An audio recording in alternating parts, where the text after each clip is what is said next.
Hello, are you an empath? And if so, are you an introvert empath or an extrovert or an ambivert, which is a mixture of the two?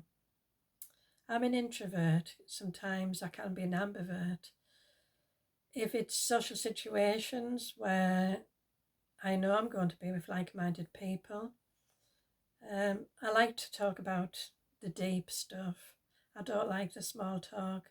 I find large, noisy gatherings too intense and on like a sensory overload for me. But this last weekend, I was at a networking event, the first in-person weekend event for some time. So it was quite a challenge, especially when we were socialising on an evening. And as often happens, I sit with the people who like to talk, and I become the listener who never speaks all evening. And I fall into my natural pattern, which I'm sure the other peoples do the people who are the talkers. And it just gave me a lot to think about. How could I change that? How could they change that?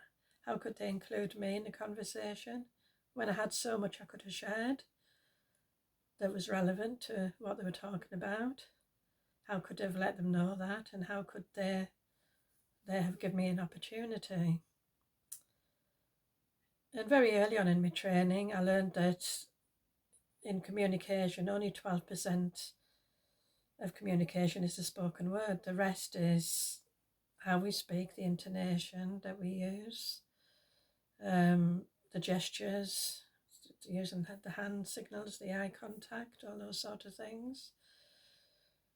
So I think when somebody talks a lot, do they not notice those things in other people? Are they so inward thinking about the next thing that they're going to say, that they don't notice what's happening with others? Whereas the people who are quiet, I believe, like myself, are noticing all those things. But how then can I use language then to, maybe using an open question might be a way of stopping that speech in mid-flow and creating a shift? But then it seems disrespectful for me to do that when somebody's in full flow. And then sometimes you feel that your energy is getting drained, so you feel worn down and think, well, is it too much effort? It might seem like a cop-out, but it does take a lot of energy to be quiet and to sit and look interested when you get to the point where you think, well, you might have heard it all before, or you're wondering why that person cannot see that people are getting bored or disinterested around them. So it's quite an interesting topic. Is something I might write something about, is ways that I, and then maybe others, can break that pattern. So it's a mutual relationship on a one-to-one or within a group setting that people feel included. How can you include people? And how can you ask that person who might be doing out of nerves, how can they stop their flow and involve people in what they're talking about?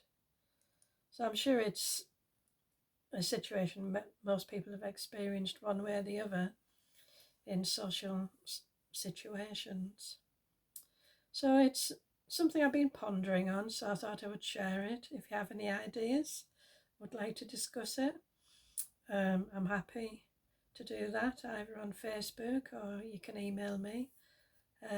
This will be shared on Facebook, and my email address is, you can contact me via my website, which is catherinemahoney.com.